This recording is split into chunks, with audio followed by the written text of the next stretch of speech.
Good evening and welcome to Football Friday Night. Alongside Tyler Segerman, I'm Jason Geyser, and the penultimate week of the regular season brings possible conference championship clinchers in 4 different leagues. That's right, Jason. We begin in the Midwest Athletic Conference with a showdown between the conference's top 2 winningest programs, Coldwater and Marion Local, who tied for the MAC title last year. That didn't mean 2020, but this series has been tight, the last 10 meetings being split right down the middle. It's our Football Friday Night Spotlight game. Football Friday Night Spotlight game brought to you by D&D Trucking and Services. And tonight, the Flyers would clinch at least a share of the conference crown for the 6th straight season. Cavs, on the other hand, trying to create chaos, a victory for Coldwater, and there would be a 3-way tie atop the standings with 1 week left in the season. Here we go. We start this in the second quarter. Cavaliers trailing. Reese Dellinger throws it up to Taylor Molenkamp, who takes it in for the 27-yard score. That cuts the Flyers' lead to 7. Marion Local looks to respond on the ensuing drive. They open it up with a Peyton Audie pop pass to Peyton Muller, who goes up for 21 yards. That's a first down gain. Later in the drive, big 4th down. Peyton Audie does it himself, taking it up the middle, going 39 yards, and brings the Flyers' lead back to 14. Cavaliers, though, would respond. Under a minute left in the half, they are in the red zone, and Dellinger finds a floater to tight end Jesse Meyer for the 10-yard touchdown. That makes it 21-14 at intermission. We fast forward to the 4th quarter. This came down to a last-second kick. Kevin Partington with a game-winning 23-yard field goal as time expires. Flyers win a thriller as they remain unbeaten in the MAC, 24-21. There are 2 other teams who also came to the league with 1 loss, for Sales and St. Henry, battling to stay alive in the conference hunt. We start this on the Tigers' first drive. Carson Bay gives it to Jack Osborne, and with some misdirection, takes it to the right and goes 67 yards untouched. He zooms by the cameraman, sprinting there as he calls the house call. Tigers up 6-0 on the ensuing kickoff. Some wet field conditions tonight. Jane Lingy has some trouble picking it up the ball, and Gabe Thompson ends up jumping on it, though the Tigers would not do anything with it. So the Redskins now trying to get something done. Bryce Brookhart passing it to senior Lange, who was able to corral it for a gain of 7, but the Tigers are too much tonight, winning 27-7. Around the MAC we go. New Bremen wins at Parkway 51-19, and in overtime and for recovery, St. John's pulling out the victory 27-26, and it beats Minster by a touchdown 28-21. In the Northwest Conference, Columbus Grove tonight can clinch at least a share of their 4th straight league title. The undefeated Bulldogs get the chance to do so in front of their home fans, hosting Spencerville. First quarter, the Dogs set the tone in a big way. Colin Metzger takes the pitch, gets the sideline, and no one's going to stop him. The senior running back puts the home team on the board first, up 7-0. And now it's Brenton Renner spinning, rolling, and connecting with Lawson Mag on the backside of the defense. Mag bulls his way in. Grove has a 14-0 lead. They aren't done. Renner dishing it out to Jackson Schrader, who does the rest. His 40-yard dash ends in the end zone. Just like that, Grove's in complete control, up 21-0. And let's see Metzger go to work one more time before we get out of Clymer Stadium. He houses another here. Columbus Grove 4-peats as NWC champs, winning 45-7.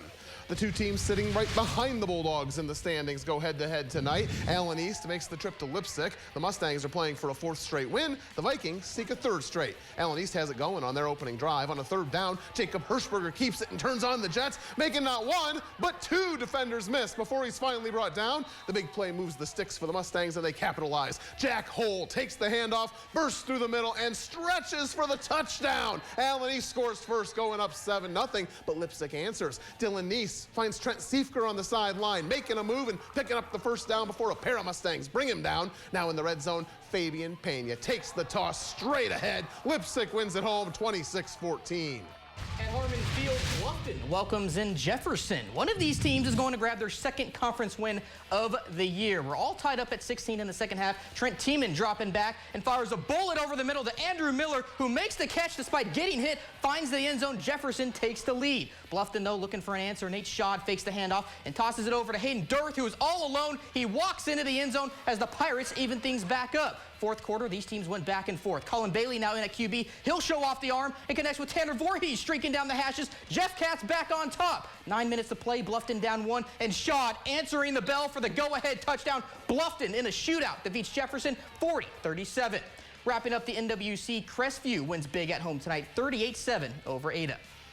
USV has already clinched at least a share of their second ever NWCC crown. Tonight, the Rams make the trek out to Marion. A win over Elgin would give Upper their first ever outright league title. Pick it up first quarter. There's a fumble, and who is on it but Connor Sanders? And that is appropriate because when the Rams get the ball, they give it to Sanders. And, oh, there's not going to be a fumble here. He is just streaking towards the end zone. Sanders finds pay dirt. Little Deion Sanders-like at the end there. And then USV gives it to their other workhorse, Jackson Roars. He's headed for a house call as well. Upper Scioto Valley wins 46-18. They clinch a outright championship for the first time in school history. Staying in the NWCC, Perry all over Crestline 49-9. Waynesfield Goshen beats Ridgedale 40-6, and Hardin Northern wins on the road 33-6 at Ridgemont. There's a championship on the line in the Central Buckeye Conference's Mad River Division tonight as well. Indian Lake and North Union are both unbeaten in division play as they go head-to-head in Richwood. Third quarter, Lakers down 21-14. The give is to Luke Jackson, who gets outside and picks up the first down for the Lakers. That keeps them in business. And here Caleb Worcester sprints out, tosses to Caleb Hurley on the sideline, and Hurley sets his sights on the end zone. Indian Lake ties the game at 21 per side. Then the Laker defense steps up. Caden Lassiter trying to throw downfield, but Chase Baldwin breaks it up. Oh, he nearly picked it. And Indian Lake goes on a drive. Worcester looking for someone, no one there, so he keeps it to pick up the first down. Indian Lake goes on the road and claims a share of their division crown, 28-21. More from the Mad River. Ben Logan falls on the road at Graham by a 47-35 count. And in the Kenton Trail Division, Bell Fountain wins a thriller for the home fans, 21-20 over Kenton Ridge. We need to take our first break here on Football Friday Night. When we come back, we check out the WBL, where both Van Wert and Wapakoneta try to maintain their spots atop the standings. See those highlights and more after this. Football Friday Night is brought to you by Union Bank. Now with everyday rewards checking, with free online banking and bill pay, refunds on ATM charges, and more. Welcome back to Football Friday Night. With 2 games left in the conference campaign, there are still co-leaders atop the Western Buckeye League.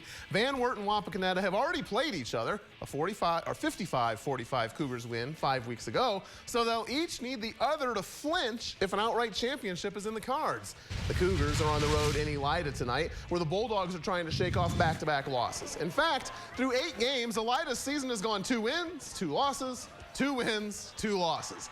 Opening drive of the game, Van Wert facing a 4th and 5, so Aiden Pratt calmly slings it to big brother Connor at the 8-yard line. First down, Cougars, and they turn the conversion into points. Nate Jackson takes the handoff, cuts outside, and he's coming right to me. The 8-yard touchdown run puts Van Wert in front, 7-0. Elida moves the ball on their first possession as well. Jackson Kovalt gets it to Gunnar Kuhn, who has room to run. It's a 30-yard pickup, but this Bulldog drive ends on an Aiden Pratt pick 6, so it's 14-0 in the second quarter, and Pratt scores in a more traditional way from his QB position. Van Wert wins again, 41-7.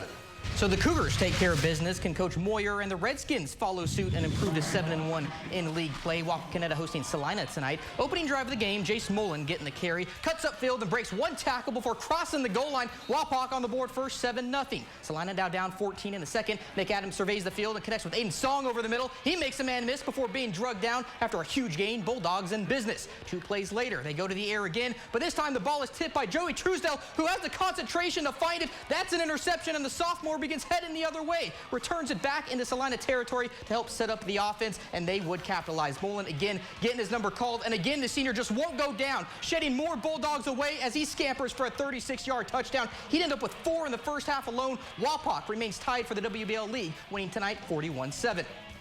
Moving on down Highway 33, the team that took Wapak to overtime last week, Bath, tries to bounce back in St. Mary's. Rough Riders riding a 4-game winning streak. They're up 21-0 when second half play begins. Bath, though, got the ball first, and on third down, Ian Armitrout rolling out, fires to Austin Williams downfield. That moves the chains. 3 plays later, another money down, as the St. Mary's PA loves to say, but this time Dylan Gizgi gets home to blow up the play. Wildcats forced to punt. There was no score in the third quarter, so it's still 21-0 when we start the fourth. Braden Himmelgarn takes the sweep and just follows his blockers out front. 30 yards of the end zone. Rough Riders go up 28. Bath still looking for their first points of the game, going to the air here and looking for a deep shot, but Keegan Sharp jumps in front of the receiver and picks it off. The man who plays running back on offense now has a lot of running room as a defender, switching sides of the field and nearly takes it back to the house. St. Mary's defense able to keep their league foes off the board as they win in shutout fashion 28-0.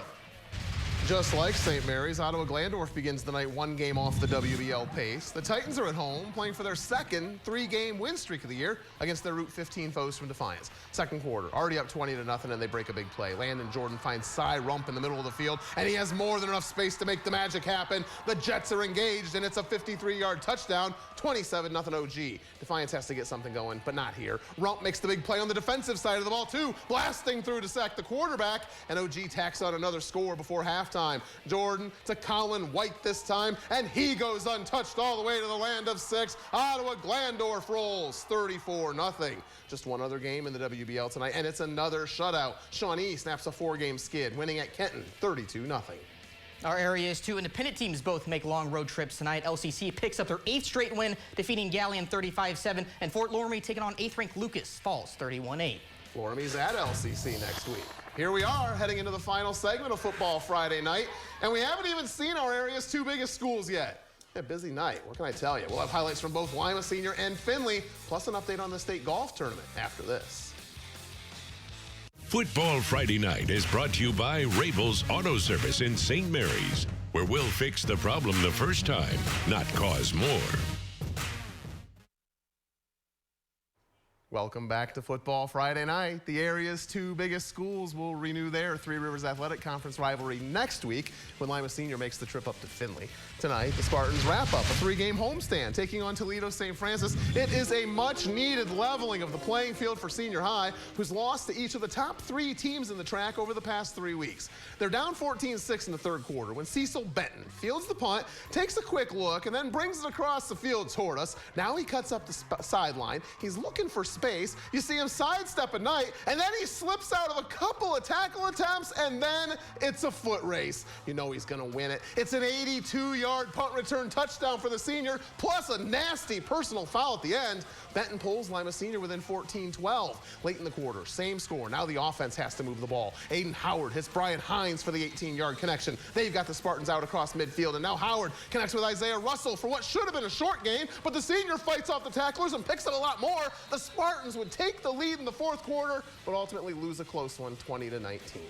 In the Glass City tonight, the Findlay Trojans looking to make it 4 straight wins as they battle track foe St. John's. Second quarter, Trojans leading 14-3, and they add to it. Ryan Montgomery over the middle to Max Roth, and in for the touchdown. Findlay leads 21-3. For St. John's on their next possession, Blake Leitenberg passing, and he's looking deep, but it'll get picked off by Terrion Ross. That puts an end to the Titans' drive, and the Trojans' defense is just getting started. Here, they come up big once again. Sam Wyrock gets in there to get the tackle for loss. Findlay wins again, 47-30. In the Blanchard Valley Conference tonight, both Liberty Bend and Macomb post lopsided victories to stay perfect in the league. The Eagles host the Panthers next Friday. Arlington wins at home tonight, 23-13 over Van Buren. Pandora Gilboa blanks Riverdale, 41-0. Meanwhile, Corey Rawson's home game against Van Loo has been postponed until October 29th.